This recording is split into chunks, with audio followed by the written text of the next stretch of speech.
नमस्कार दोस्तों, एक बार फिर से आप सबका स्वागत है। तो आज हम बात करेंगे जो आपका परीक्षा जो है 3 फरवरी को रखा गया है मैथमेटिक्स का, क्लास 12th का मैथमेटिक्स बिहार बोर्ड का जो परीक्षा होने वाला है। तो उसमें हम बात करेंगे कि ये जो बचे हुए कुछ दिन है इसमें हम किस तरीके से पढ़ाई करें, क्या करें ताकि थोड़ा सा हमारा जो मार्क्स है वो ज़्यादा बूस्ट हो जाए और अच्छा है।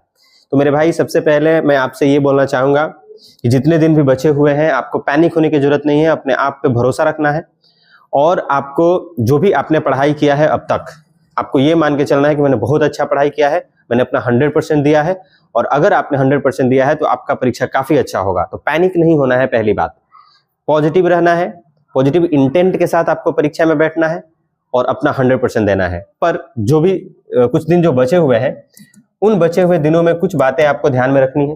पहली चीज ये है कि अब आप कोई नया टॉपिक नहीं पढ़ेंगे, ठीक है, कि नया टॉपिक उठा करके पूरा चैप्टर हम पढ़ रहे हैं। जितना कुछ भी आप पढ़े हैं आप अब प्रीवियस ईयर क्वेश्चंस जो है वो सिर्फ करेंगे। वैसे तो आप प्रीवियस ईयर क्वेश्चंस ही कर रहे होंगे, पर ये जो बचे हुए दिन है इसमें आप जितने भी सब्जेक्टिव क्वेश्चंस हैं, अच्छा वो सारे सब्जेक्टिव क्वेश्चंस जो एग्जाम में बहुत बार पूछे जाते हैं, बार बार जो मोस्ट रिपीटेड क्वेश्चंस होंगे, जो कि बहुत ही ज्यादा बार आपको परीक्षा में पूछे जाते होंगे, उन सारे क्वेश्चंस को आपको लगाने हैं, उन सारे क्वेश्चंस को आप करिए।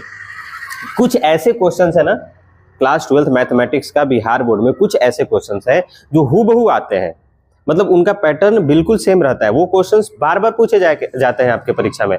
तो उन सारे क्वेश्चंस को आपको करने हैं ताकि आप 20-25 मार्क्स, या मैं ऐसे बोलूंगा कि कम से कम 30-35 मार्क्स तो आप ऐसे ही आप वो सारे क्वेश्चंस कर लेंगे तो आपका हो जाएगा।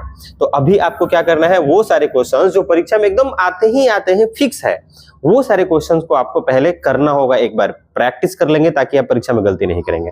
तो आप प्रीवियस ईयर क्वेश्चंस ही करेंगे। दूसरा चीज आप क्या करेंगे, जितने भी अब तक के फॉर्मूलाज हैं, जितने भी फॉर्मूलाज आपने पढ़े हैं, एक बार उसको आपको अब सब सारे चैप्टर्स के फॉर्मूले को एक बार आपको रिवीजन करना है, ठीक है, जिसमें 3D वगैरह जो है काफी इंपॉर्टेंट रहा है, उन सारे फॉर्मूला को आपको देखिएगा।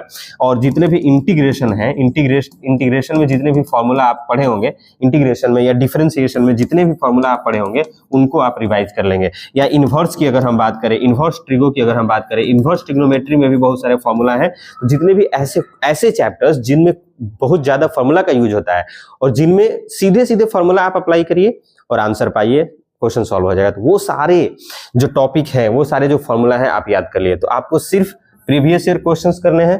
दूसरी चीज, आपको जितने भी फॉर्मूला है वो सारे फॉर्मूला आपको याद करना है। तो यही दो तीन चीजें जो आपको अभी करने हैं। ज्यादा आप करने के चक्कर में मत पड़िए।